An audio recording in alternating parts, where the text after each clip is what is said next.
My question for you is, have you found a lot of people around your age that maybe regret not doing as much travel or not taking that leap to go somewhere a bit different? Yes, absolutely. Especially when I teach classes. I mean, my close friends are more like me, and Of course. they're adventurous. But when I teach classes, I invariably, I wish I had started earlier. It seems like it's too late. It's hard. And it's like, it's never too late. Just go, and don't go on a cruise ship, for God's sake. Oh, God, no. That's not travel. But go see the world. I'll give you my greatest travel tip of all. And this is the thing that I tell people, and almost no one thinks of travel this way. And what I say is, what are the things that you absolutely love to do? Do you like to cook? Do you like to go out to eat? Do you love reading history? Do you love going to sports events? Do you love gardening? What do you love? What are the things that make you happy? Plan a trip around that. Absolutely. So don't go to a city because you feel like you have to go to the city. Go to a city and take cooking classes there because you love cuisine. Welcome to the Winging It Travel podcast with me, James Hammond. Every Monday, I'll be joined by guests to talk about their travel stories, travel tips, backpacking advice, and so much more. Right now, I'm taking the podcast on the road travelling with me. So tune in every week for short-form episodes detailing all my travels alongside my Monday guest episode. Are you a backpacker, gap year student, or simply someone who loves to travel? Then this is the podcast for you, designed to inspire you to travel. There'll be stories to tell, tips to share, and experiences to inspire. Welcome to the show. Hello and welcome to this week's episode where I'm joined by Karen Gershowitz, who is a self-proclaimed travel addict, having travelled to nearly 100 countries, and who is the author of 2 books and a regular contributor to publications such as Journeywoman, Set to Travel, and International Swans. Karen's books are travel-focused and based on her travels since the age of 17. Today, we're going to talk about her favourite travel destinations, why she's addicted to travel, her life in New York City, books, and more. Karen, welcome to the show. How are you doing? I'm doing great. Thanks for having me. Where are you currently based right now? Oh, yeah. No, I'm in Manhattan. I am born and raised here, and I'm back. Manhattan is got to be one of the best parts of a city in the world, isn't it? Oh, yeah. It's a great place. It really is. And it's interesting because, as I said, I was born here. I was a child here. Then I lived other places, but it was always the center of my life. And I always came back to New York, and I always knew I would live smack in the middle of Manhattan again. And here I am. I think for me, when people ask what your favorite city is, New York is always on top. But I do take it further down. So it's like saying London's your favorite city is a bit too big, right? London's huge. You'd say what area is your favorite, but Manhattan has a specific area. If I could live anywhere, I think that's got to be in top 3, maybe in top 1. If I could live anywhere, like no money tomorrow, you've got an apartment in a cosmopolitan city right in the middle, and it's not stuff going on, where you're going to live? I think, well, it's got to be Manhattan, isn't it? Yeah, I know. And it's interesting because, again, lifelong New Yorker. During the pandemic, I was stuck here as everybody else was stuck wherever they were. And as you mentioned at the beginning, I am a travel addict. There is no getting around that one. I often joke that it's an addiction that I do not want any treatment for. And it's true. But I was going crazy. I mean, really being confined, it made me nuts. And so I decided I was going to see New York as a tourist and started looking around New York at the places that I could go to, because you couldn't go to a museum, you couldn't go to a theater, but there's street art everywhere. I started discovering neighborhoods that I had never been to, and fabulous street art. I got really kind of obsessive about it. Then I got really interested in seeing all the parks, but I realized that unless the pandemic lasted for a decade, I was never going to get to all of them. New York has hundreds and hundreds of parks, and some of them are huge. And I'd never been to them because they were in the outer boroughs, and they were just not on my radar to go there. But and then my next thing was I was going to see Manhattan from every possible angle. So I was literally going around the island on the outskirts, and going and taking photos of the city from different angles. So it was, I had to do something. So that was my way of surviving during the pandemic. Yeah, I think the pandemic drove me crazy as well, hence why the podcast started. That's why it started, coming out of the pandemic. But being stuck in Manhattan is probably not a bad thing. Imagine people who are travelers who like stuck in a small place. Maybe it's a bit of a break. I don't know, but like I can imagine if I was stuck in my own home city where I'm from originally in England, that might be a bit too claustrophobic. At least Vancouver's got beaches and stuff going Right. on where you can walk to the parks, as you mentioned before we started recording. Yeah, but it was a tough time here. It was really tough. I Mm. mean, where I live, I'm very close to a hospital. I'm on the route to two other major hospitals, and I was hearing ambulances 3 or 4 times an hour, 24/7. Mm. And you don't think that freaks you out? Trust me, it does. Yeah. Yeah, I can You imagine. know, and I knew a lot of people who became very ill, a couple who died. It was an awful time. Yeah, there were awful times. I don't even think we've even reflected back on those yet. I think what's Yeah. happened is we had COVID and we're still just carrying on now. But I wonder when the reflection period's going to happen where we go, oh wow, that was a bit of a time. Maybe it's like in a decade time when we look back. I'm not sure. Yeah. Well, I spend time thinking about it because it has changed so many people's lives and the Yeah. way they think about things and the importance of travel. Got to get back to travel. Yeah, of But course. it's, that's the thing. When my first book came out was in 2021, and people were just beginning to travel. Mm. And people were hungry for it. And if they couldn't go, they were happy to just read about it. Yeah. It felt like, vicarious traveling.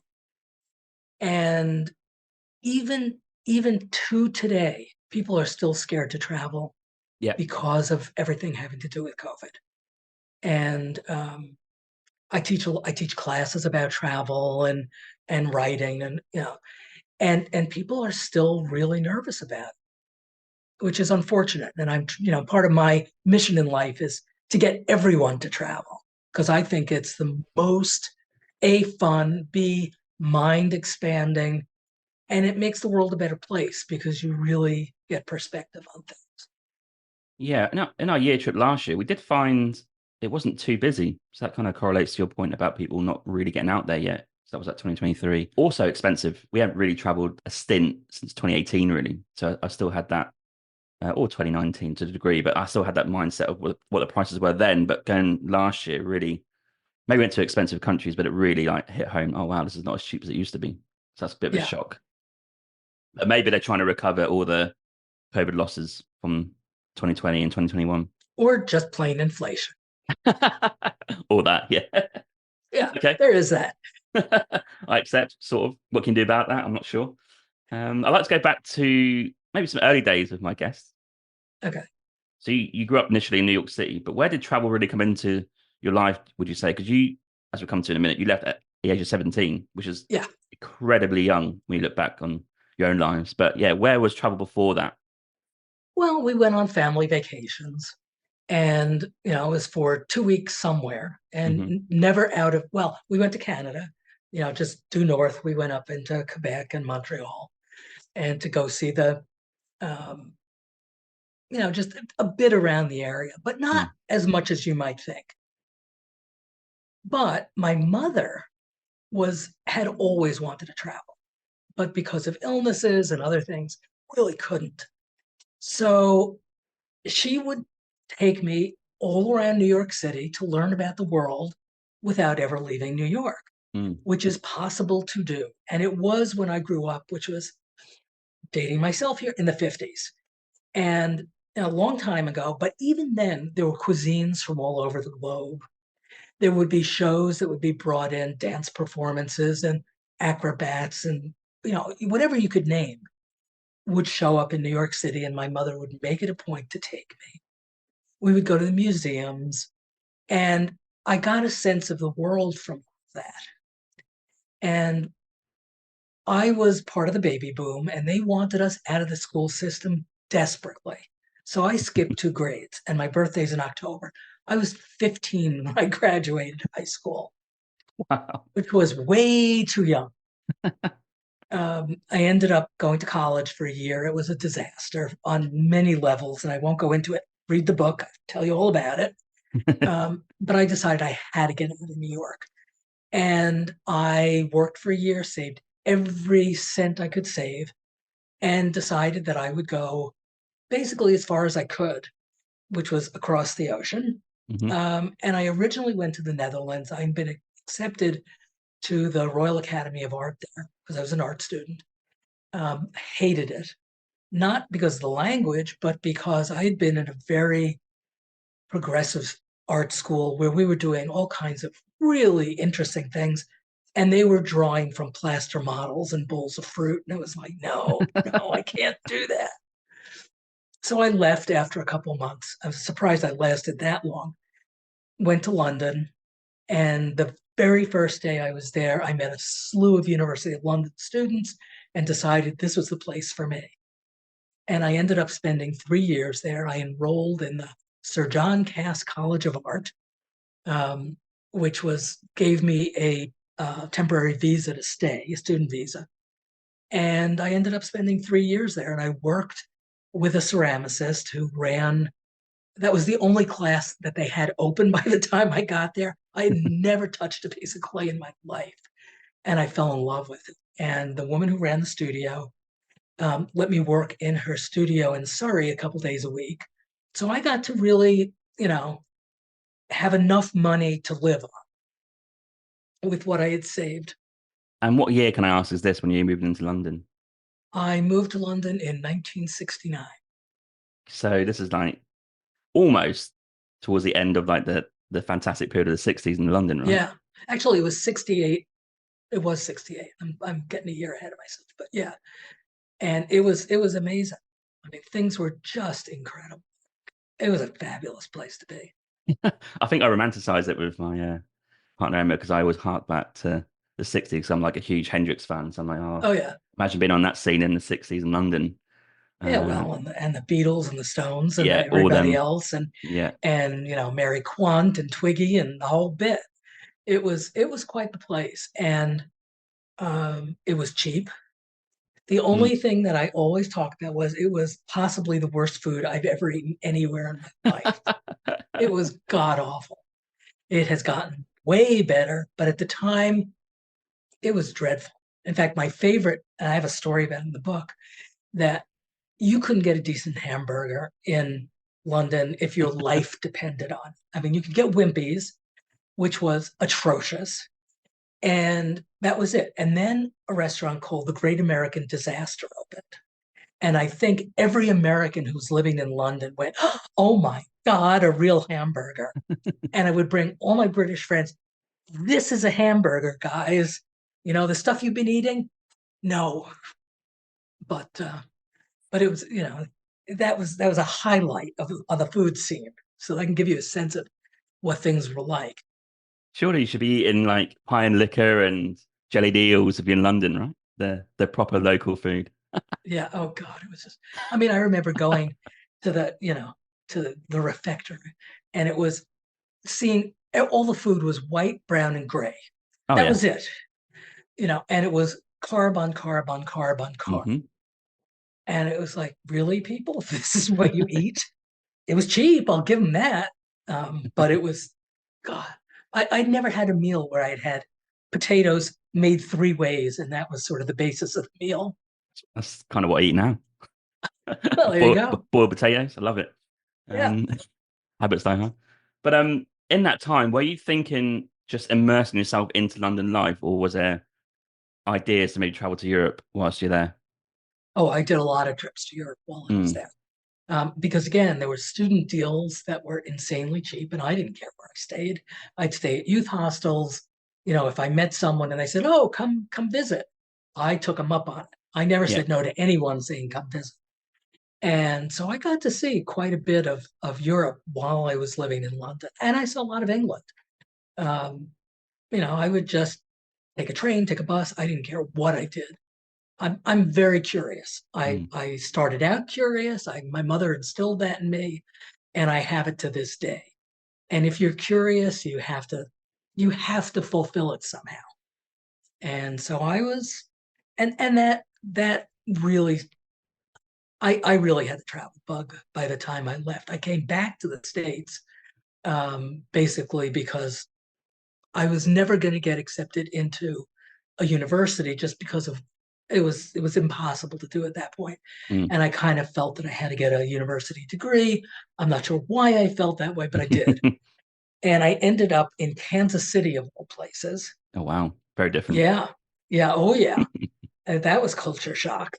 Reverse But culture shock. oh, yeah, it was serious culture shock. But it was great. It was a Kansas City Art Institute, which is a really good art school. And they have one of the best ceramics departments in the United States. And so I was happy as could be there, except that I was sort of stuck in the middle of the States going, wait a second, you mean I can't go to Paris for the weekend? So I did some traveling around the area, but I have to say, it's not the most exciting part of the country. A friend had a car, and we decided we were going to go off to Denver. And it's a straight shot. You go through Kansas. And it was the most boring drive I have ever taken. And we did it several times. And we would take bets on how many miles is it going to be until there's a bend in the road. We'd never guess enough.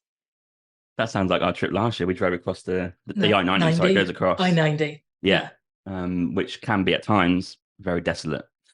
And Yeah. also so out of our comfort zone. As you can appreciate being in London, traveling to Norwich, where I'm from, or traveling to Cambridge, or going to Brighton is pretty easy, right? It's just an hour. But the fact that you can drive 8 hours and not see many people is a pretty sort of amazing but scary experience at the same time. I think we felt that. Yeah, for sure. And the other thing is, there were things that I had heard about, but I'd never seen. The first time I saw tumbleweed, I mean, literally, it was like, oh my God, what is that? Exists? It exists, Wizard of Oz. There it is. Yeah. Right after I got to the college, and I was living in the dorm, which I lasted in one semester, they came through. The police were coming through on bullhorns, telling everybody that because they had no other warning system, there was a tornado coming. And so, of course, being young and stupid, we went onto the roof to see it, which we did. I saw the funnel, clear as a bell. Fortunately, it did not come in our direction. Yeah. And I think about how stupid that was, but it's quite funny. It's pretty funny in retrospect, yeah, because it had a good ending. Yeah. Could have gone the other way. Could have really gone the other way. A couple more questions back to London times, because this might seem a bit weird asking this, because travel in sort of 60s and 70s, I think for a lot of people, including myself, would arguably say that's almost a golden age of travel, because I think the world was getting better at that point, maybe, like as compared to what it is today in terms of how difficult it is to travel certain countries.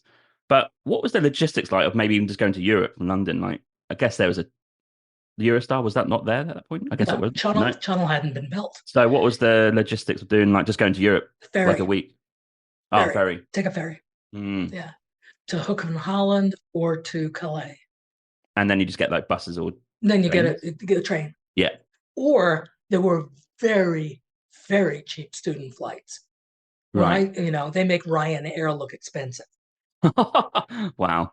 Yeah, seriously. It was maybe I could get a flight to Paris for 10 quid, maybe. Wow, yeah. And the general like travel day to day, was that equally as cheap as just getting there, or was that still relative to today? No, cheap. Okay. It's really cheap. There were student fares for everything. If you had a student card of any kind, which I did, you could get discounts that were incredible. And I was staying at youth hostels, and I was eating, cheap food, and there were no museums charged to get in. None. That was, nobody would have even thought about that. Most things were, and I was not, my idea of having a good time, and I learned this, in fact, at a hostel in Switzerland, in Zurich, I met up with this group of students, and they turned me on to taking a bus, a trolley, or whatever, getting on with no idea where it's going, looking out the window, seeing something interesting, getting off and exploring. Oh, wow. And I do that to this day. Yeah. Because after I've seen, the must-see sites, which at this point in most cities I saw a long time ago, I'm interested in going out to the neighborhoods and seeing how people live and, just discovering something. And I really got turned on to doing that. And that, so I was not doing expensive things when I got into a city. I'd see a park. Oh, let's go, I'll go into the park and wander. And I, even then, I love traveling alone. And which surprises people to this day. I have friends who can't stand the thought of it. But to me, it opens you up to life wherever it is that you happen to be traveling. And people will come up to you.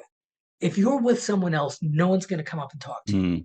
If you're there by yourself, guarantee people are going to talk to you. Yeah. And I learned this great trick fairly early on, which was bring a book, sit there and read it, with like this, but look up occasionally. Make sure it's got a good English title. And people who want to practice English, obviously not in London, but if I'm in Paris, if I'm in Asia, wherever I am, they want to practice English, so they'll come up and talk. Yeah, I think that's kind of almost lost a little bit these days, isn't it? The point I was going to make was that I've got a lot of Gen Z listeners, right? And the fact that you could travel even without a phone is like probably a bit mind blowing, really. Because even now, so I'm technically a millennial, right? So we're in that transition where I can appreciate what you're saying, because I do remember in the early days travel where there wasn't smartphones, so it was like probably a book or speaking to someone in a hostel, whatever. And that's slowly changed now to you just get a local SIM card and you can access anything on the internet and find out anything. I wonder if travel has suffered because of that, because you don't take as many risks or as many diversions as maybe you would in the past, because people might influence you more.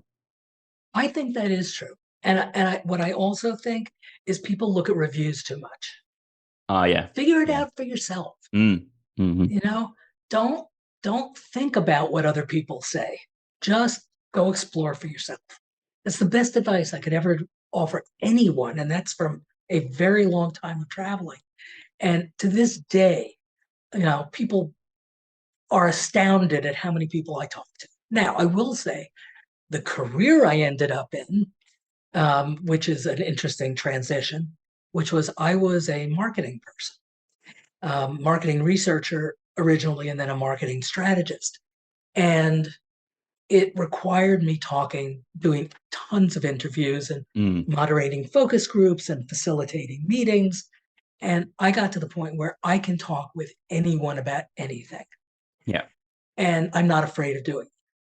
And I know for a lot of people, that's very difficult.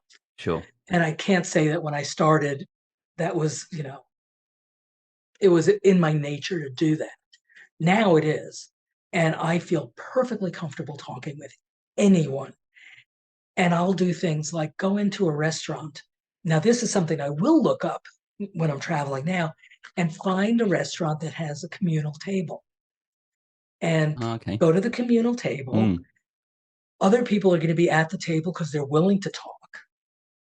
And just start a conversation with someone. Yeah. And you want to know what's going on? Ask them.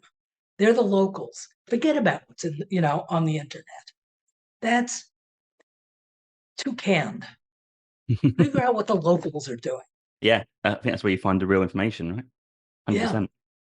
When you traveled in Europe and in your first trip at 17, was there any particular places in Europe that you found were very, I don't know what the word is for this, like open to like conversation, and you could really go and explore some of the local things from locals? Was there parts of Europe that kind of off the top of your head? I loved Italy, and the Italians are the warmest, nicest people. They really are. And I would get into conversations with people all the time. And of course, it helps that I live in New York, because people will say, where are you from? I know you're from the States. Where are you from? New York City. Oh, I've got a friend in Brooklyn. Do you know so-and-so? Sure, out of 9 million people, I absolutely know your friend. But it's a starting place. And everybody has questions about New York. And I'm happy to answer them. And then I'll talk with them and, start learning about wherever it is that and people are really open to it. If you give people a chance, people are as curious as I am. If they're given the opportunity and it's encouraged. Yeah. Before we crack on with some more details of your travels and the book as well, Travel Mania, I'm keen to know what really stuck with you in that trip because you're so young, but like top 3 places that are not London, Right. that were your favorites? Paris. I loved Hmm. Paris. And I was there staying. I went twice, I think. And I stayed the first time with a student at the Sorbonne. And talk about having clear as a bell memories of certain things. They had the TV on, and it was a John Wayne movie. And this is like one of these things that you just, why you remember it? But it was a dubbed movie, and John Wayne was talking in a squeaky voice. I mean, he had this high-pitched voice, and I was like, John Wayne? And I started laughing. I was laughing so hard that I was rolling on the floor with tears. And here are these French students cannot figure out why I'm laughing. And I have a very infectious laugh. So I've got everybody in the room laughing. They have no idea why. And that was a real icebreaker there. There was something about that. And that happened maybe the second day I was there, that they all wanted me to go places with them. And I got, I got to see everything at the Sorbonne, and they knew I was an art student. So let's go to the Louvre and let's go, we went to a lot of museums, but it was having everybody as a guide and everybody knowing that something was going to make me laugh, because it did. And that was this huge icebreaker. So it's funny because I've never written about that, but I think I might have to. Yeah. But it was great fun. And other places that and I said Italy, that was not Rome particularly, but I spent time in Venice. And I cannot go back to Venice now. Yeah. Because I remember Venice when it was not overrun, when you could walk around easily. I mean, I've had friends go and tell me that you can't even walk through St. Mark's Square. It's just impossible. Yeah, we went last year and we went in the off season. So I went in March. I've just done my YouTube video. The latest video is actually in Venice, and it's actually not too bad. But I guess people want to go in the summer, so that's the problem. Yeah. But I say you shouldn't. I mean, what I mean by that is if you've been in a time where it's not crazy like it's now, only disappointment would be your reaction, I think. I mean, I remember taking water taxis to some of the outer islands and just loving it. That was really special. And I have to say, I love other parts of Italy. I've spent a lot of time in Italy, but that first trip to Florence is really memorable. Because it's such a beautiful place. Amazing. And maybe up to Scotland. I was thinking Scotland. Like, was Edinburgh, Glasgow, maybe? Yeah. Went to Edinburgh, went to Glasgow, went up into the Lake District, and it was so green, and it was so. I will say though, half the time I couldn't understand what anybody was saying, and I knew we were speaking the same language, and I was trying to get my ear attuned to it, and I was having trouble. Yeah, Edinburgh wasn't as bad. Glasgow was impossible. I swear I couldn't understand what anybody said. And it was like, oh God, this is bad. This is just bad.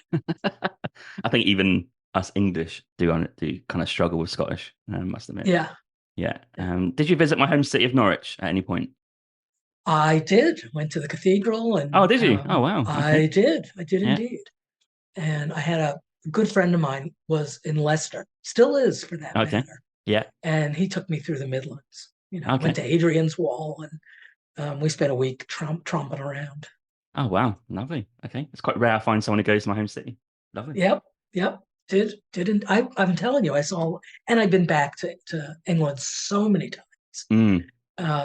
Just for work, I used to go, one of my jobs, our advertising agency was in London, and I had to go there about once a quarter for 3 years. So, my idea was always, go around, so it ends on Thursday. So I would be flying home on Friday, but I wouldn't really fly home until Sunday. So I'd have 3 days to wander around. Oh, yeah. And, and I would always pick a place and go. Best time to do it. Yeah. Okay. At their expense. It was great. We're going to sort of base the next section kind of on your Travel Mania book, which it's got so many chapters in it with different countries.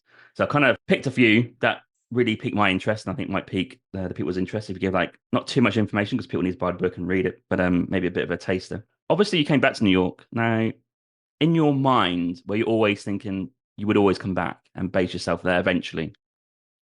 I think so. There are other places that I can imagine living, but never seriously. My family is here. My roots are here. And it's a great city. There were times when it was not. In the 80s, New York was a disaster. It was an absolute disaster. And I moved out of the city. I lived in New York until 1982. And I said, I can't live here anymore. The city has become impossible. The graffiti was horrible. The crime was horrible. The city had really come on bad times. Financially, it was awful. The subway was breaking down all the time.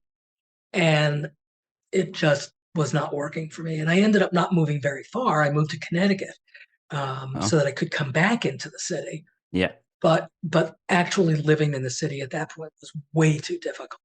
What changed that then, just quickly? Who or what period of time did it start to change for the better? We started to have better mayors. Okay. The mayors in New York really do make a difference. Right. And Bloomberg was a fabulous mayor. And we had 3 terms of him. Even Giuliani, before he became crazy, was a decent mayor. So we had, 20 years of good mayors. Right. And that made a difference. And the city economically came back. And the city now, the biggest problem, immigration is one. And the other problem is if there's just a housing crisis. There's a differentiation between the rich and the not rich. And the really wealthy are not paying their share and not doing what they need to be doing. And it's becoming an unlivable city for anybody who doesn't have money, even in the boroughs. Forget about it in Manhattan. Yeah. And that did not used to be the case. It's interesting that because I think a lot of big cities have got that problem.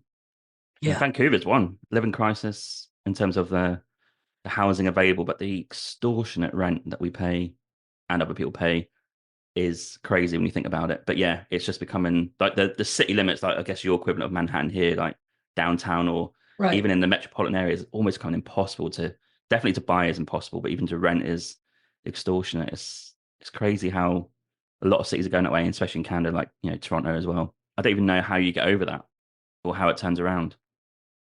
Well, yeah, at one point I thought, during the pandemic, since everybody started working from home, that there wouldn't need to be nearly as many office buildings. Yeah. And office buildings would get converted into living space. But I haven't seen that happen. No, I actually thought the same thing because they're just sitting there empty, right? But then they're an asset, so why would they get rid of it? I'm not sure. Yeah. Okay, so we're going to base... Yeah, anyhow, let's go back to travel. Yeah. So Travel Mania is a book of yours. That's your first book that you released, That's right? the first book, yeah. And this is full of so many stories. First of all, why did you write the book? Well, I've been writing travel stories for years and years. I love to write. I always have. And I should also add, people sometimes read the book and they go, how do you remember all of this? Yeah. And my mother encouraged me when I was 8 years old. First time we went down to visit my grandmother in Florida. You have to keep a journal. You have to write what you did. Mm-hmm. And so I still have it with all the pictures I drew and what I wrote about what we did. And she encouraged me every time we went anywhere to write a journal. And I got into the habit of doing it. And I have travel journals from age 8 until now. Wow. And they are all on my computer.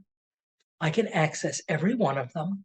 And I want to tell you how many tens of thousands of photos. So between journals and photos, I have a very good record. So I really do have, I'm not making this stuff up. I have the details to be able to write about it. Anyhow, I was writing stories and I joined a writing group, and people in it were encouraging me to get it published, to take the stories, put it into a book, get it published. They kept saying, you really have a book. But I was working and I was busy and I just kind of, whatever. And then they finally convinced me. And I was slowing down with the amount of work I was doing. I was tapering off, so I had more time. And the book came together. And of course, it got released, as I said, during the pandemic. So I had lots of time during the pandemic to finalize it and proof it and do all the things that you need to do. And then the second book was very fast. That took 2 years, and it was published this past October, which is Wanderlust. So that's the second. Just a couple of things from me. Please head to my new website, www.wingingittravelpodcast.com. The link is in the show notes, where you can access everything about this podcast, how to support the podcast, where to find episodes, a little bit of information about me, how to contact me, how to sponsor the podcast, how to be a guest. Everything is on there for you to take a look at. And secondly, please subscribe to my YouTube channel. I've got weekly episodes coming out for all my travels, pretty much the last year and going a little bit further back.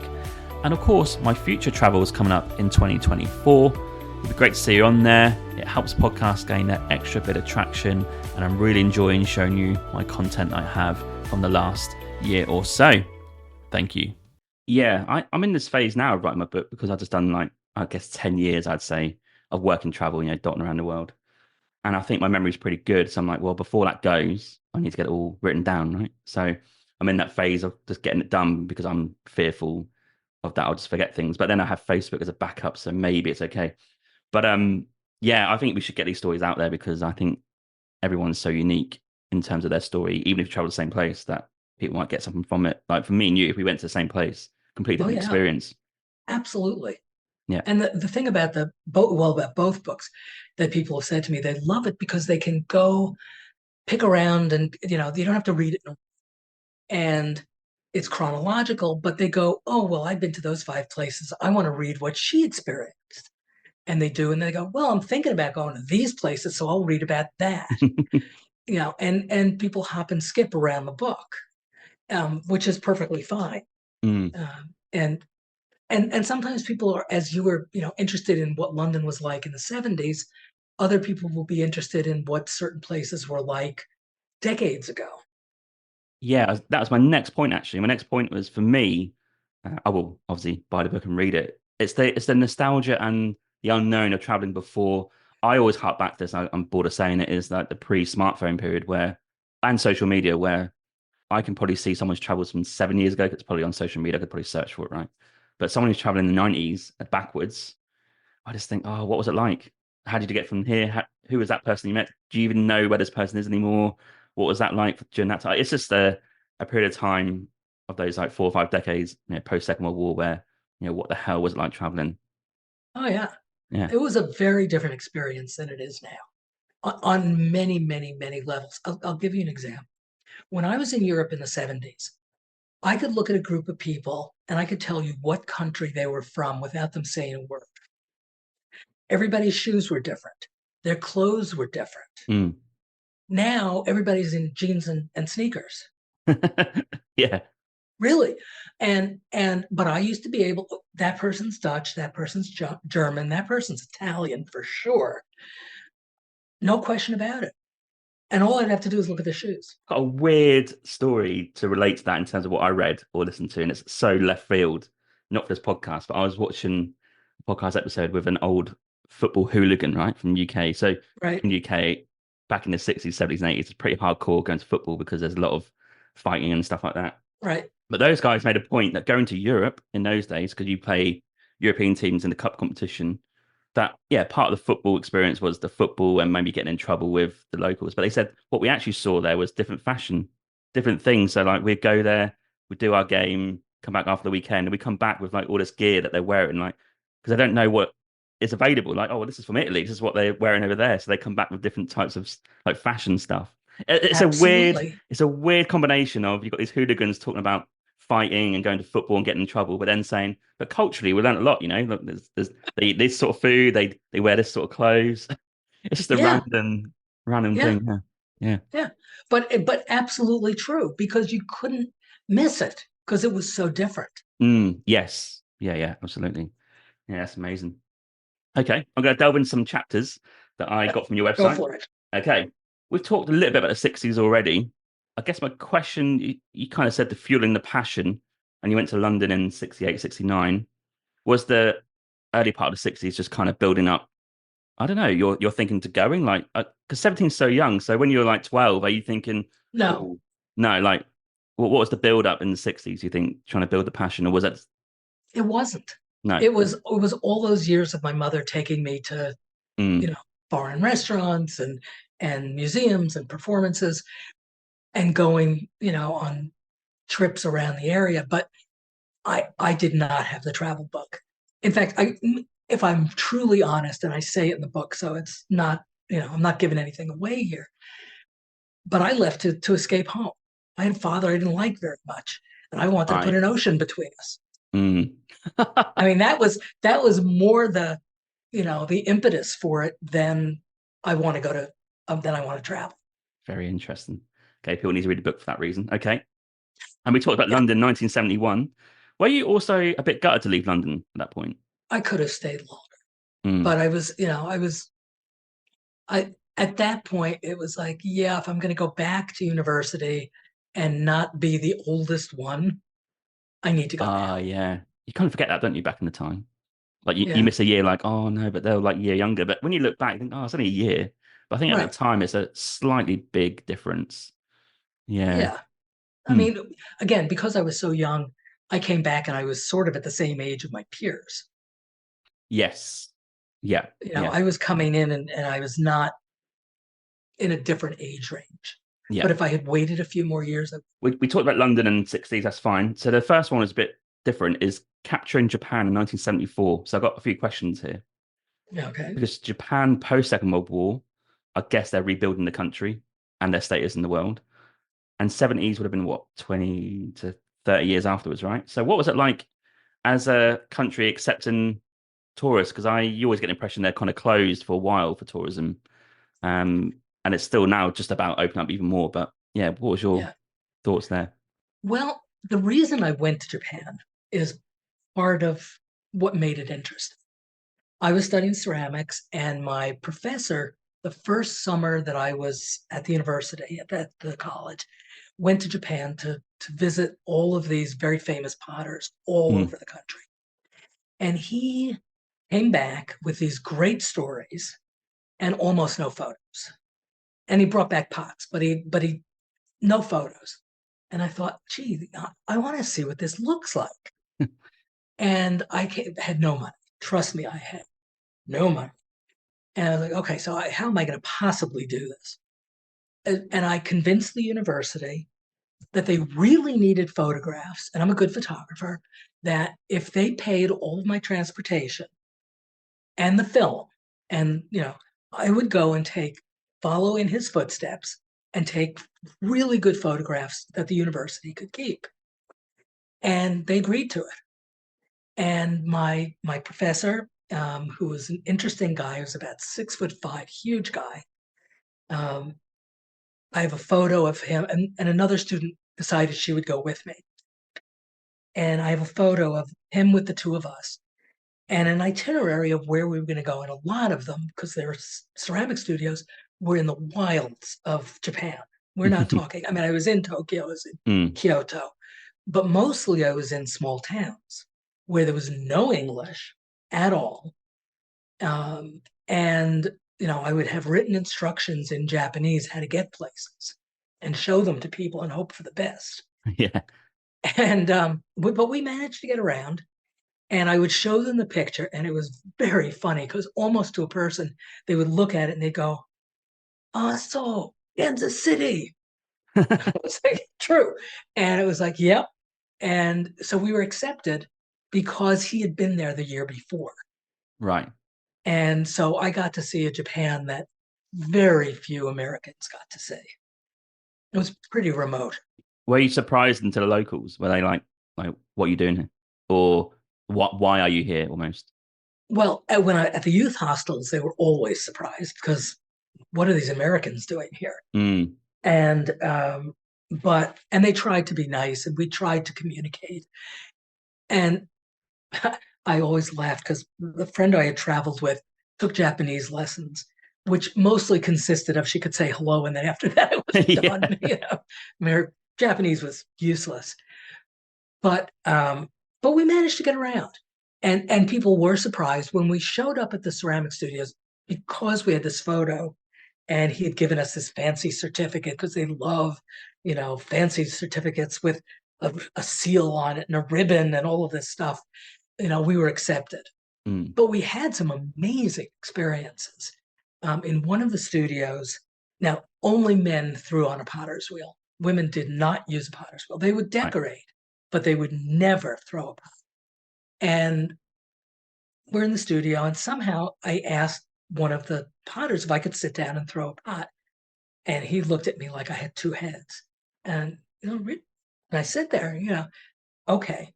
So I sit down, and I was a good potter, and I immediately threw a really nice looking pot. Mm-hmm. And he's staring at me. Can't believe that I've done this. About 5 minutes later, he runs off. 5 minutes later, everybody from the studio is there. Do it again. Yeah. So there were all these really interesting cultural experiences that just happened because, we were open to them. And it was just great fun. I was there for 6 weeks, and it was fabulous. It was really fabulous. And when we went in 2018, and I think a lot of people go there now, it's very like futuristic and I'd say very modern. Things are like top notch. It's clean. The train system's amazing. Everything works in chaos. It's just a beacon of like almost hope almost. But did you feel at that time that it was ahead of its time, or just no, not really? No, not really. Oh, wow. Not really. And incidentally, now the place that makes me think that there's two places on the globe that I think are the future. One is South Korea, which is amazing. Yeah. And the other one is the Dubai and Abu Dhabi, but Dubai in particular. It's I'd never seen or experienced anything like that. Yeah. And I want to go back because, about 9 or 10 years have passed, and I'm sure it's changed completely again. Yeah, absolutely. Okay. Japan is always a favorite. I've done a lot of Japan content the last sort of month or so because I just love the place, and I'm probably going to go back next year. So it's going to be well, I'm going to give you a place that you should go in Japan. Oh, yeah. Go up to Hokkaido, take the train all the way north. It is absolutely beautiful, and it's not like anywhere in Japan, and not just Sapporo. You have to go all the way up to a town called Wakkanai. Oh, wow. Go to Wakkanai, and you can take ferries from there. It's about 10 miles from Russia. Yeah. And the ferries, you expect to see things in English and Japanese. What you see are Japanese and Russian. Okay. Right. And but there's fabulous hiking up there. It's beautiful and very unlike the rest of Japan. I think a lot of people do miss that top bit, don't they? They sort of stick to which we did, and we're there for a month last time, doing the classic cities and going south. But a lot of people do miss that top bit. Yeah, it's quite fabulous. Okay, I'll add it to my list. Thanks so much. And if you're into art at all, the other place that I have on my list is an island called Naoshima, which is basically a museum island. It is supposed to be spectacular. Oh, wow. Okay. And it's just all art, and the museums are filled with art. Rather, the hotels are filled with art, and there's outdoor museums, and it's an island, and it's with these beautiful views. Okay. On my list. Righty-ho. Yeah. Okay. Chapter 12, you've got Marooned in the Galapagos. Again, even now, the Galapagos, I know Ecuador's going through some strange times, but even now it's a bit unique to get there, right? You have to go to, I guess, Quito and fly there, and there's not much on there on the island to stay on. But I guess back in 86, I mean, what the hell was it like then? It must be so rustic. Well, it was, we went on a boat that I wouldn't go on again if my life depended on it. There were mice on it. It was tiny. The reason that I say marooned is I went with a friend, and we literally hated, there were 6 other passengers. We hated all of them. And no, four of the passengers. There were 6 of us all together. We could not stand them. And you're on this little tiny boat for 10 days. Wow. And it it would have been a fabulous trip had it not been for the other people. But you'd get out to an island, you would not see another human except for our group. Yeah. There were almost no boats going around. We had found the cheapest tour we could find, which is why we ended up on this hideous boat. But it was an amazing experience in terms of being out in absolutely pristine nature. Mm. And I think that part of it still is true. Yes. What they have changed is how you get onto the islands, because then you either jumped out of the boat and waded, or they gave you a hand and you jumped onto a slippery rock and you prayed you weren't going to fall off. Getting on and off the islands was interesting, to say the least. But it was gorgeous, and maybe seeing condors, and you'd watch them. It looks like they're taking a death leap and spread their wings 10 feet wide and just go soaring, is a sight that you don't ever forget. Yeah, I think they even have a hostel on there now. I think there's a Do they hostel. really? Yeah, there's a Galapagos hostel. But you need to go out to all the other small islands, because that's what you want to see. It's like one of the last things that people go and see in terms of nature that's kind of still got that original part of it, right? It's not too destroyed by tourism to a degree. That's one. And the other one that I went to last year, right about this time, is Antarctica. Oh, okay. Yeah. Quite expensive though, isn't it? Yeah, it is. But it should be, I think. It's not a problem. Okay. Well, chapter 15, I'm asking it because you labeled the chapter the same as this podcast, Winging It. Right. So I've got to ask about it. In Venezuela, which is interesting country, because right now it's again an interesting period. But back when you traveled, what was it like to travel in Venezuela? And I can imagine it'd be quite an awesome country to travel to, actually, if it got itself together and got going. But it was beautiful. It's got gorgeous beaches. Yeah. You're up in the Andes, and the Andes are spectacular. The reason it's called Winging It is we were not supposed to go to Venezuela. We were supposed to be going to Guatemala. However, there was a coup a week before we were planned to leave. Okay. And so it was like, and my friend and I both had insane schedules. And if we had that time blocked off, we were going. That was all there was to it. We were going to go somewhere. And I remember going to a travel agent, remember those guys, and said, where can we get to, that we can get a flight to, quickly. And that's not too terribly expensive. She said, well, how about Venezuela? I hadn't even occurred to me. I was like, okay. we got the plane, and we got the first night in a hotel in Caracas. And that was it. That was our entire plan. And so we were winging it. We had no idea. I had no idea what we were doing. There was a travel bookstore. I went down there. I got this book about Venezuela. They had one book. And it was the most optimistic, I forget what the name of the book was, but, fabulous Venezuela. And if you had read this book, you didn't understand why the entire world was rushing there. It was really over the top. It was a funny book. Didn't mean to be. But that was our guide. We got in. My Spanish is rudimentary at best, but I can speak it. And people do understand me. I usually say I speak like a not too bright 5-year-old. I can talk about today. Do not ask me about yesterday. Don't ask me about tomorrow. Yeah, today I can talk about. I can talk in the present tense. And I'll say things like, we will go to Iguazu Falls tomorrow. Or not, we will go. We go to Iguazu Falls tomorrow. Yeah. So that was, we got around that way. But we ended up going to fabulous places and having these amazing experiences. We went up to this town called Merida in Caracas, that's up in the Andes. And it's a beautiful little town. We ended up getting taxi drivers who drove us all over the place.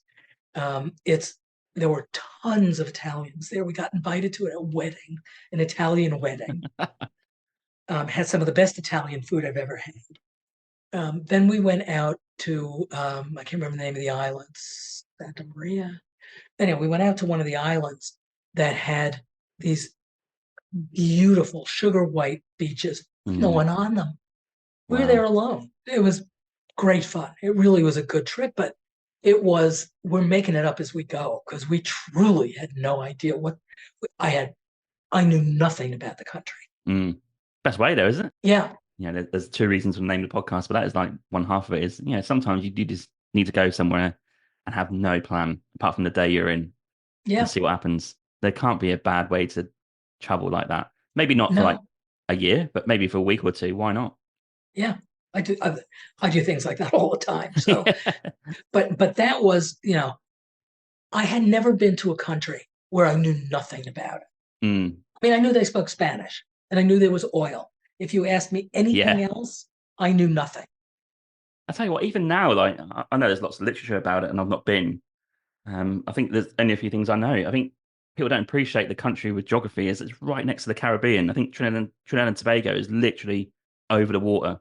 Correct. And you think, like you say, those beaches on that coast must be amazing. Must be incredible. Yeah. And very untouristy. Yeah. All the tourists were Europeans. And there were not very many Europeans. Yeah. Yeah. Amazing. Okay. Just a little teaser for traveling in fear in Brazil. It's in 1998. It's not related to the World Cup, was it? When they lost 3-0 to France? No. Okay. No.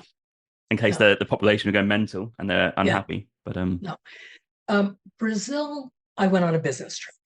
Okay. And before I went, my client, a friend who did business there all the time, all started warning me about don't ever take a taxi that someone hasn't told you is okay, because you will get taken into the favelas, the slums, and they'll just take everything from you and leave you there.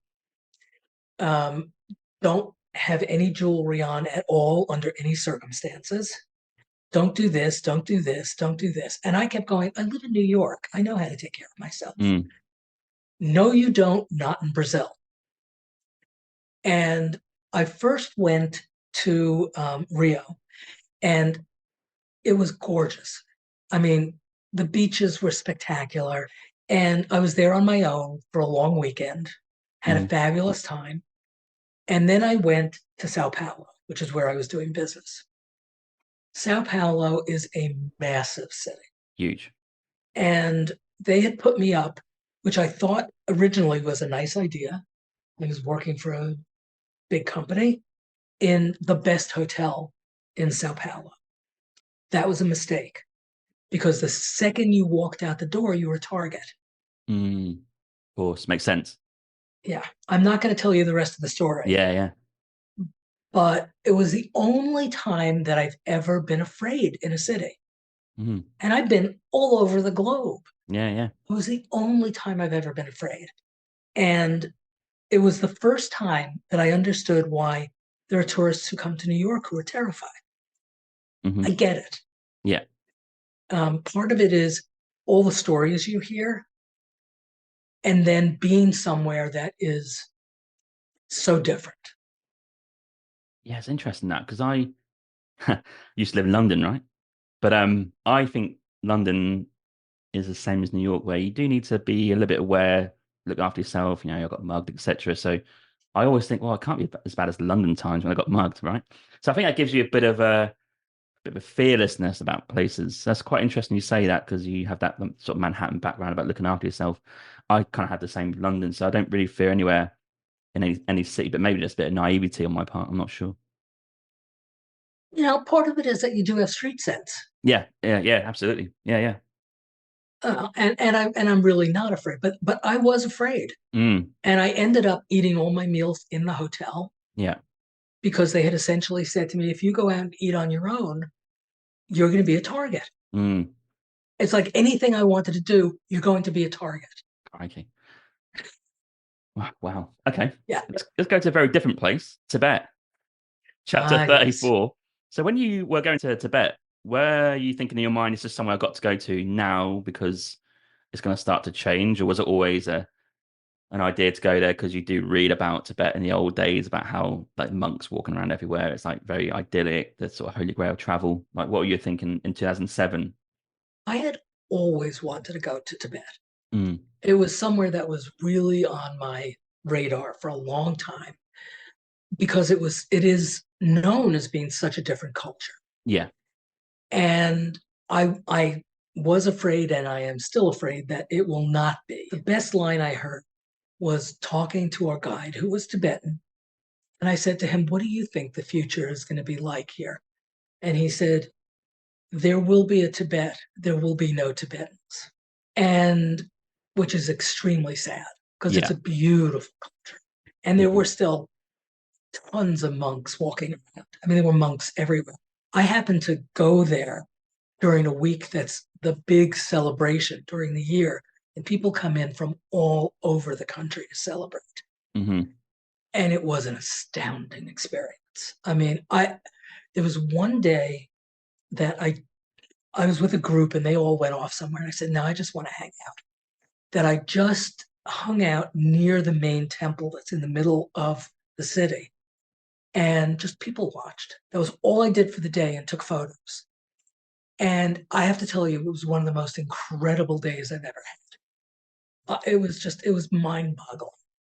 And we went up to Potala Palace, which is the home of the Dalai Lama, Yeah. in exile, of course, Mhm. which is now a museum. And you think how sad it is that it's a museum, because it's a living, breathing place, and you Yeah. get a sense of it. And it's way, way up a mountain. You have to climb thousands of steps to get there.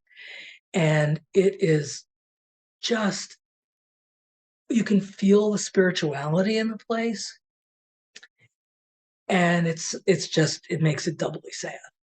And then, of course, I was asking the guide, and I asked a couple of people I met who spoke English about what it was like. And it's clear that the Chinese are totally destroying the culture, Mm. deliberately so. Yeah. You're not allowed to be a teacher unless you have gone to college in China. Mhm. So you come back and you've been indoctrinated, Yeah. and you're not allowed to speak Tibetan in school. You're only allowed to speak Mandarin. Next question was going to be, do you think even now it's still worth going to try and get the Tibetan culture, just because if things carry on, it's going to get, I guess, even more washed away, Yeah. right? So I would go as soon as you can. The longer it goes, the less it'll be Tibet, and the more yeah. Chinese it will become. I mean, physically, it's a beautiful place, but the Mhm. culture is incredible. Yeah, absolutely. That's the thing, it's the culture, isn't it? We got a bit of that Tibetan culture in Nepal, and also got a bit of that in India, in the mountains in Darjeeling and stuff, where you Yeah, get that Tibetan stuff. But right. obviously, it's not their country there, is it? Yeah, that's such a shame. Yeah, it's awful. You kind of think, like, imagine trying to Tibet like in the early days, like the 70s or 80s, whatever. That'd be pretty incredible. Even 50s and 60s. Oh yeah. And I have photos of rows of monks sitting there chanting. Yeah. And it's just to stand there or sit there and just be part of this, endless chanting from hundreds of voices is an incredible experience. Yeah. And I'm sure that does still exist. Mm. Yeah, but I guess Um, to a certain level, I suppose. yeah. Yeah. But I think the average Tibetan at this point, it's muted. Hey, yeah, just a quick one. I just want to say there are many ways to support this podcast. You can buy me a coffee and help support the podcast with $5. Or you can go to my merch store with the affiliate link with TeePublic, where there's plenty of merch available to buy, such as t-shirts, jumpers, hoodies, and also some children's clothing. Thirdly, which is free, you can also rate and review this podcast on Apple Podcasts, Spotify, Podchaser, or Good Pods. Also, you can find me on social media on Instagram, Twitter, Facebook, and TikTok. Simply just search for Winging It Travel Podcast, and you'll find me displaying all my social media content for traveling, podcast, and other stuff. Thank you. Yes, absolutely. Okay. And the last chapter that I'm going to touch on with that book is number 37, because you went to Burma. We've been to Burma as well, I think before the Troubles now. I found a place entirely charming. And that Bagan area where you got all those temples, and Oh yeah. it's just unrivaled. I can't think of anywhere that's even remotely like it. Yeah. And especially first thing in the morning, Oh, I got up to see sunrise yeah. there, and it was like, oh, It was, there is nowhere else like that on the Yeah. globe. It is unique.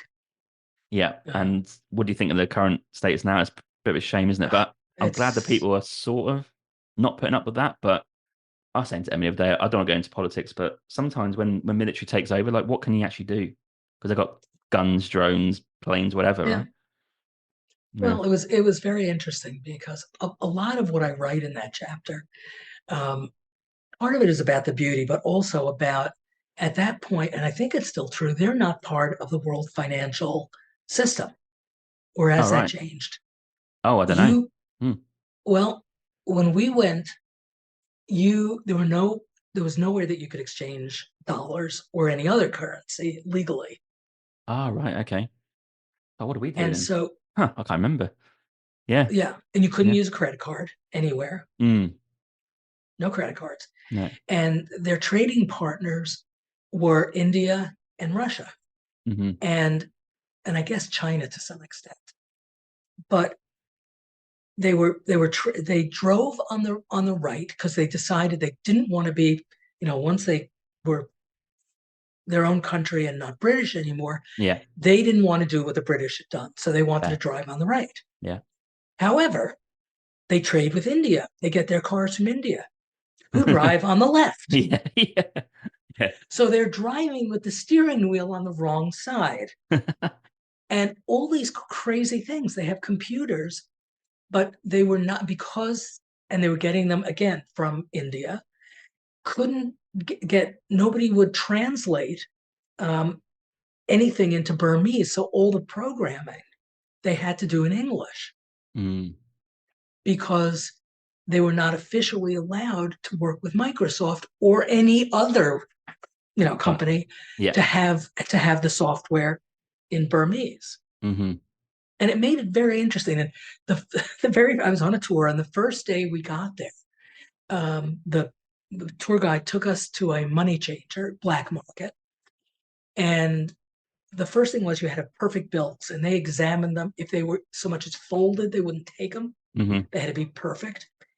And their largest currency was about $5. And he said, you're going to need some money for things. Change, $100, $150, 200, if you really think you're going to buy stuff. Well, for $100, literally, they gave us a paper bag with a stack of bills that was 2 inches thick. I felt very rich, but it was crazy. But everybody wanted American money. Hmm. And the guide said to us, give me the tips. We asked him, do you want the tip in, Yeah. Burmese, or do you want it in dollars? Dollars. Because if I need to leave the country, Burmese money is worth nothing. Yeah. It's still a closed currency, so I don't think you can change it anywhere else. Yeah. I'm trying to think back to when we went. Startling thing for us was how cheap it was. We went Oh, to yeah. in Yangon, went to a restaurant. I've told a story before where a local restaurant just by the hostel, and I think they had 10 staff there. One could speak broken English, and we just about got across that we didn't want any meat, just the Right. vegetarian dish. And the dish was a certain price. So when the bill came, I was like, oh, I think they got this wrong. But what they've done is they took the price off for the meat that we didn't have. So instead of being $2, it was like $1.25 each. And that was like a bowl of noodles and a Coke or Right. whatever. And we couldn't believe how cheap that was. Oh, yeah. And they're very like trying to converse with us and say thank you. And yeah, we couldn't believe it. And it's like almost half culture shock because it was going back to the craziness. And like you say, it's still at that, this is 5 years ago, but it's still at a time where there wasn't much English about. It was in their own language. No one could really speak it. And it's all very local, which is great. Yeah. But you need to be obviously aware that you're not going to find a hamburger or whatever you need to find. Oh, God, no. Yeah. No, but did you go up to Inlay Lake? We didn't, unfortunately. No, just Oh, we made a last minute decision. We're doing Southeast Asia. And we're like, well, Bangkok to Yangon is pretty it's really cheap close. Yeah, and really it's close. close. Like, I should just go there for 4 days. So we went, there's Yangon and Bagan. That was the two Yeah, places. yeah. Yeah. Well, Bagan is well worth it. Yes. Yeah. And they've got some Yeah, great vegetarian food there in Bagan. There's a vegetarian street, which is quite interesting. But yeah, we loved our time there. And the yeah. locals were so nice. Did you go to Indonesia at all? Only Bali, unfortunately, which is not a favorite. No, I don't like. I will No. never go. That's another. I've been there 3 times, and I'll never go back. Yeah. Not But worth if it. you ever decide to go, I can give you some great information. I Okay. loved Indonesia. Absolutely It's loved huge, isn't it? Indonesia. It's huge. It is. It's enormous. And every island is like a different country. Yeah, it's amazing. Yeah. And it is fabulous. It is genuinely fabulous. You'll Yeah. like that chapter. Yeah. Okay. I took off time when I turned 40 and I decided that I was going to have a sabbatical of sorts. And I spent 3 months in Indonesia. And it was amazing. It was just amazing. Absolutely loved it. Pretty high on my list because I technically have been to Indonesia, but I don't really see Bali as that. No, it isn't. About Indonesia, I got a story. I was working in Australia and my friend was there and he couldn't get a job. He's like, well, I need to weigh up what to do because Australia's expensive. So I need to find a job. And he took a day to sort of figure things out. He's like, well, if I go to Indonesia with my current money, that can last me 2 months, I think. Whereas if I stay in Australia, it's going to last me 2 weeks. So to save money, he went to Indonesia for 2 months and not go to Bali, so like all the other islands. And I just couldn't believe that was even a thing about Australia being the same price for like a week or two because accommodation and food Yeah. is equivalent to Indonesia for 2 months. It just made me laugh. Oh, yeah, for sure. And Vietnam's the same thing. Vietnam is dirt cheap. Yeah. You're talking about the meal that you had. We went into this restaurant and I was just traveling with a friend. But we had read about this restaurant in the New York Times of places and said that it was, one of the best restaurants. And we decided, okay, we're going to go on a splurge. The place is beautiful. We walk in and we have no idea what we're ordering, but we see what other people are eating, kind of pointing, what that. We must have ordered 6 dishes, 7 dishes. Just we thought we'll taste them. We're gonna have a splurge here. We got the bill and it was like you said, this can't possibly be right. This Yeah. can't possibly be right. It ended up being like $6 a piece. Now it was a while ago, but even still, I mean, and we had alcohol. It was crazy. If you're willing to eat street food and go to local places, it could be as cheap as you want. Yeah. Yeah. You could have a really decent meal for 25, 30 cents. Yeah, absolutely. That's what Myanmar was like. Just, I just couldn't get my head around it. Almost to the point where I asked her, is that wrong? Is the calculation wrong there? Like, I just couldn't believe it. But yeah, we had some great coffee in Yangon as well. Yeah. A nice coffee shop. I think they're closed now. I checked on Google the other month, but it says permanently closed, maybe because of the troubles. I'm not sure. But your book, Travel Mania, has got many more experiences, countries in it, so people should buy that. As does Wanderlust. Spans decades, doesn't it? Yeah. Well, it starts when I was a kid. Yeah. And if you haven't figured it out already and done the calculation, I'm in my 70s. So. Okay. And Wanderlust, is that just an extension of more stories? Yeah. When I did the first book, people literally came to me and said, because I was doing talks all over the place. Yeah.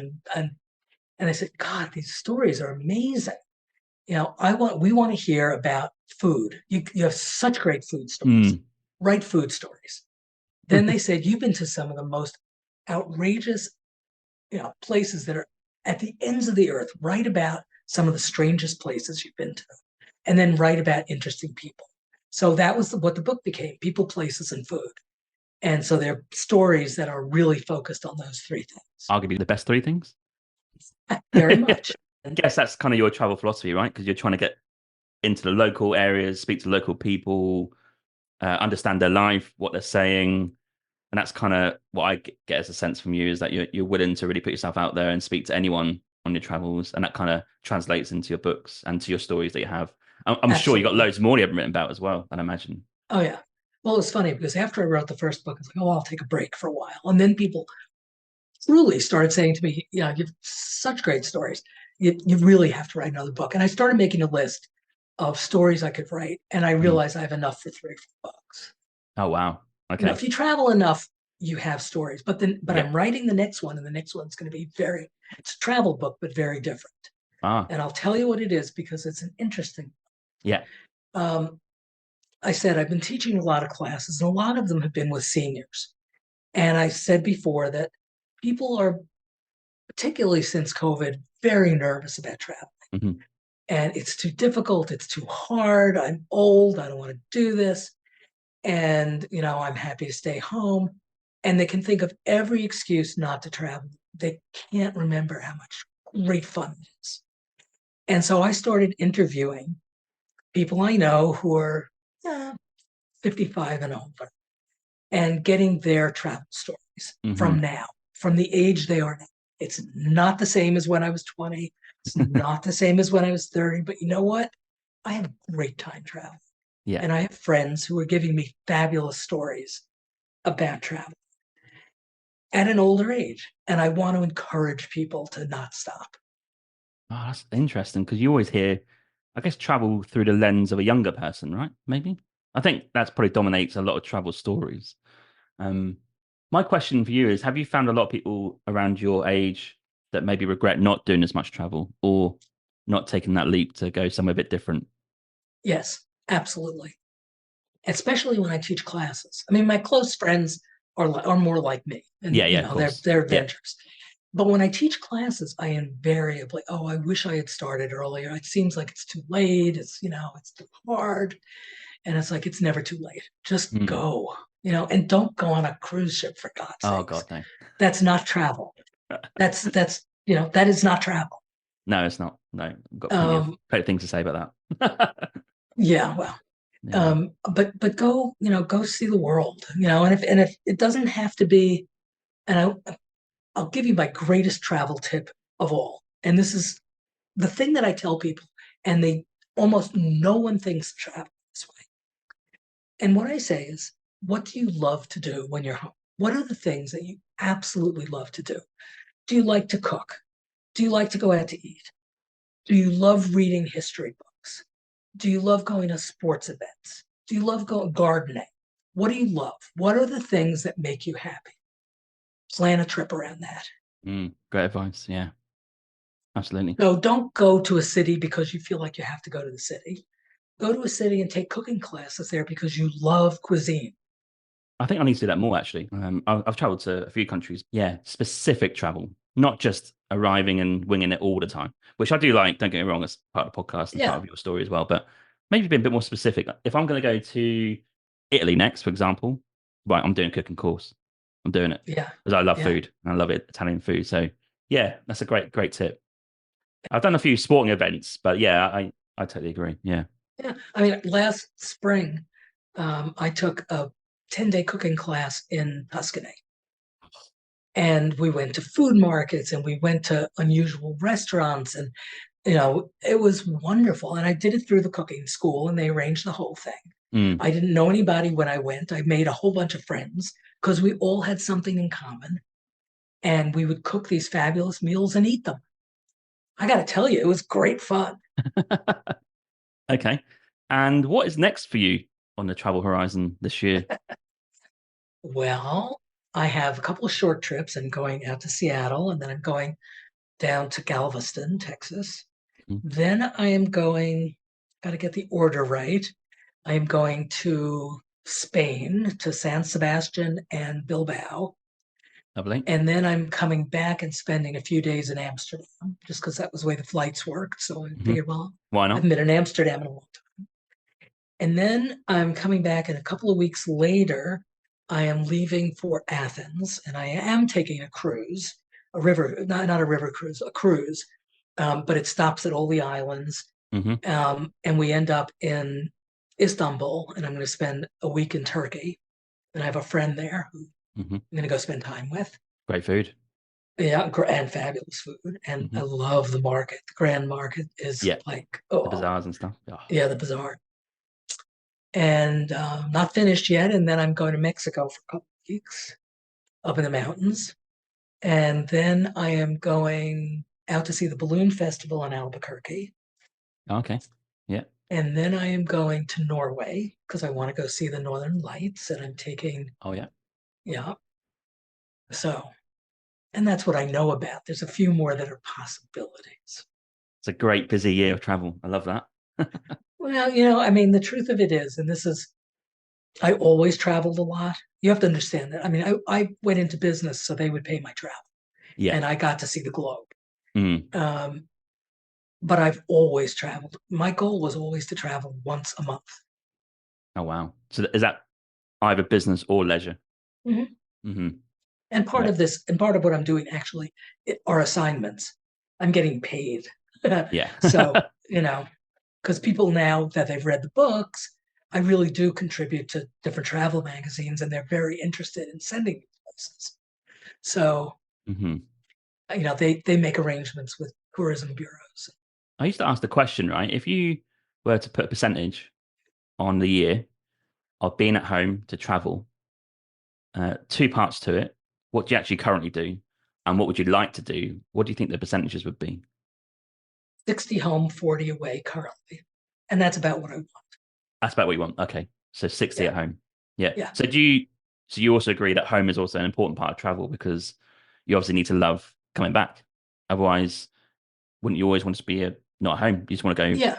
place all the time. I love being home.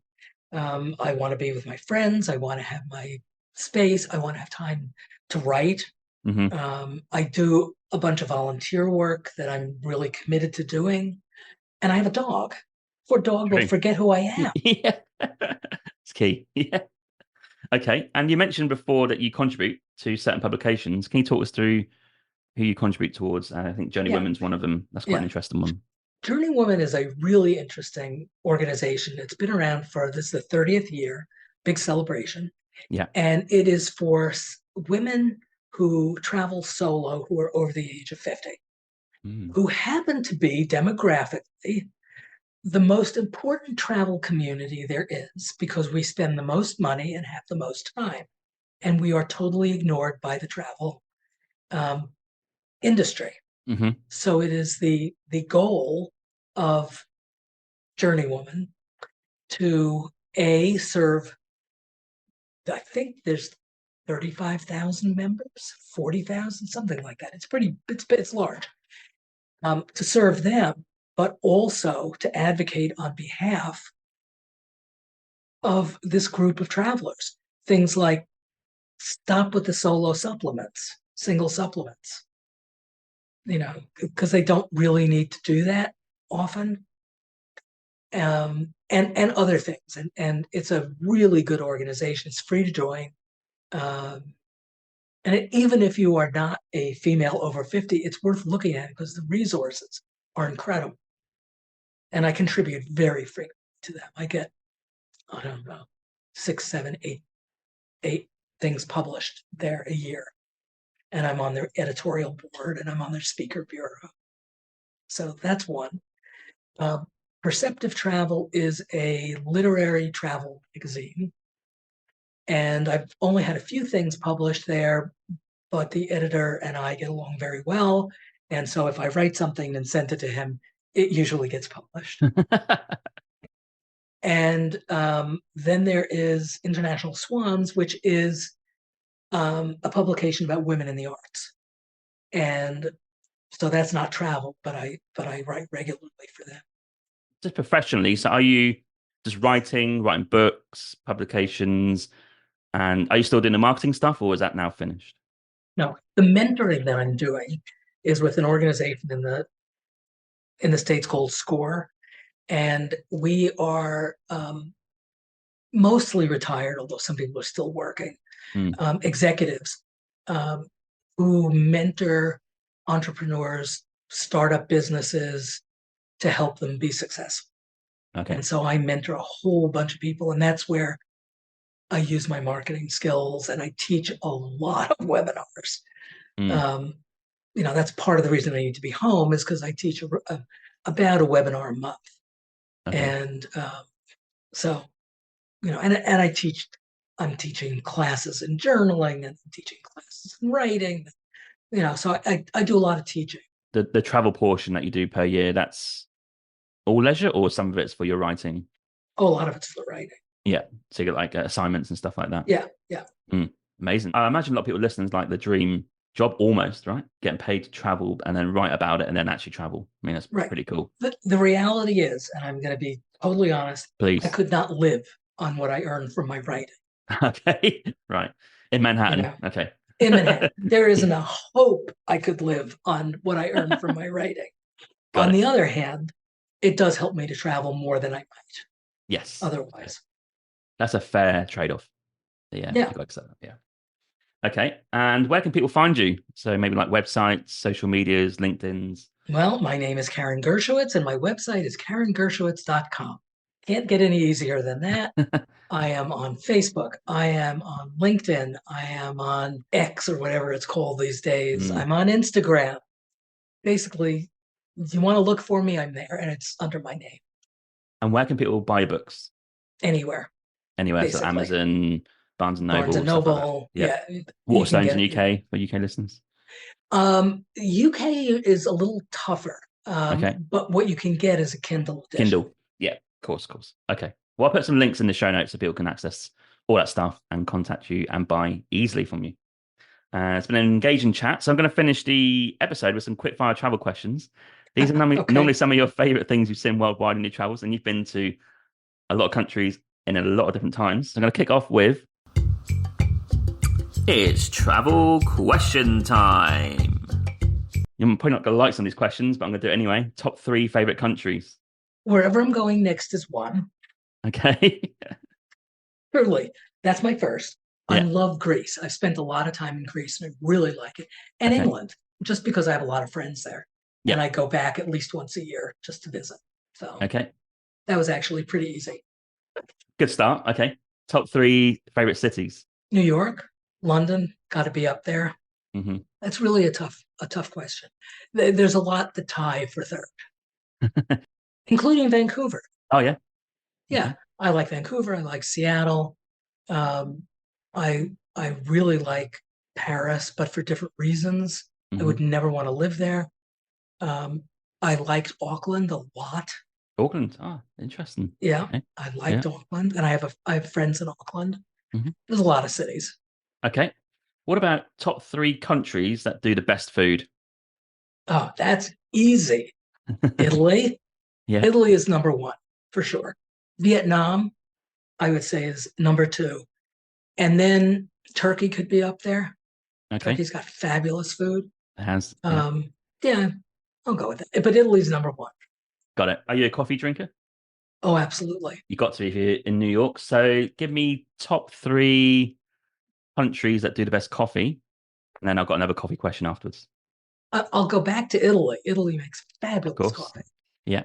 Where else do they make really great coffee? Colombia. Yeah. Really good coffee in Colombia. And maybe Ethiopia.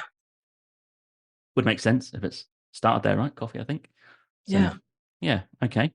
My next question for coffee is, if you could sit anywhere for an afternoon in the world with a cup of coffee and just watch the world go by, where are you going to sit? Trouble is, it wouldn't be coffee. Oh. I'll tell you where I did sit. That was one of the most interesting places ever. I sat for an afternoon in Cairo. Oh, yeah? I was staying at a hotel that's on an island in the middle of the Nile. And it is a center for all of African, Middle Eastern conferences and people. And I was sitting there just drinking fruit juice, because that's what you drink there, watching people. And I was fascinated by it. And you couldn't take pictures because it would not have been acceptable. Sure. But every person, women came in dressed in African garb. They looked like queens. I mean, truly, the fabrics were astounding. The men were coming in with turbans, and I wished I knew, because they're all different. And I think it depends on where you come from, what it looks like. And I wanted somebody to translate and say, he's from this country, and he's from this country, and he's from this country. But it was one of the most interesting afternoons I've spent. So not coffee, but it was fabulous. And I would love to do that one again. Great answer. Yeah, I love that. Okay. If you could pick one country in the world to live in for a year, that's not your own, so you can't say New York or USA, where are you going to live? I'd really like to spend a year in New Zealand. Oh, we did do that. Amazing. We always hark back to it, like, oh, we should go back. Yeah. I've only been in New Zealand once, but I loved it. Amazing place. And it was a long time ago, and I could easily spend a year there. And I have friends. Yeah. Okay. And what about a favorite sort of landmark that you've seen? Not human, but nature. What's been sort of the top one or two that you've seen? Antarctica was one of them. It is truly like nowhere else on the globe. Mm. And the other place that I found just amazing was the Chilean fjords. Oh, okay. I took a trip a number of years ago. I can't remember exactly what year. And I was on, we did hiking and, I went all around Chile, but we took a ship into the fjords and I have never seen anything like no people at all. I've never seen so many shades of blue in my life. The ice was everywhere around us. It looked like it had been sculpted. It was like floating through a museum of ice. And it was gorgeous. It was breathtakingly beautiful. Wow. Sounds amazing. Okay. Is that Yeah. Patagonia area down the south, right? Yeah. Yeah. Okay. If you could learn 3 languages in the world fluently and speak them to locals, what languages are you going to speak? Chinese, largely because most Chinese do not speak English. And I would love to have a conversation. The thing about a lot of the countries that I would travel to now is there's a lot of people who speak English. True. It was not true when I started. And, Yeah. if you went to Italy, you couldn't find anybody who spoke English. Now everybody speaks English. Yeah. So there's no European country that I would want to learn the language because I can talk to people. So it would have to be Asian languages, I think. Mm-hmm. I'd also, actually, the other language that I would really like to speak is Arabic. Ah, that's on my list this year to try and learn. Yeah. Yeah. I know like 10 words, and the reception I got from just knowing 10 words, which is not a lot, was Right. amazing. They're like straight in with you. They're happy. They shake your hands. Yeah, I learned a lot from that. Yeah. So Arabic would be one. Chinese would be another. I'm honestly not sure what the third one would be. Okay. But those two would be. That covers a lot of ground. Arabic and Chinese. That's a lot of people. Okay. Penultimate question is going to be, if tomorrow you had all the money in the world or all the time, and you can pick 3 countries you want to go to, but whether you've been to them before or not, what 3 are you going to pick? Well, not a country, but an area. I had wanted to go to sell. Every decade on my decade birthday, I do an extravagant trip, really extravagant trip, like 3, 4, 5, 6 months. For my 50th birthday, I did a full year. And for my 70th birthday, I had planned to go to the South Pacific Islands. Oh, dream. Yeah. And it happened during the pandemic, so that didn't happen. But that's really, really high on the list. I want to go there desperately. So that's very high on my list. I have never been to New Guinea, and I would like to go there. Yeah. Very much like to go there. Again, because it's a difficult, remote, and I want to do it now because I don't know how much longer I'll be able to do it. So that's pretty high on my list.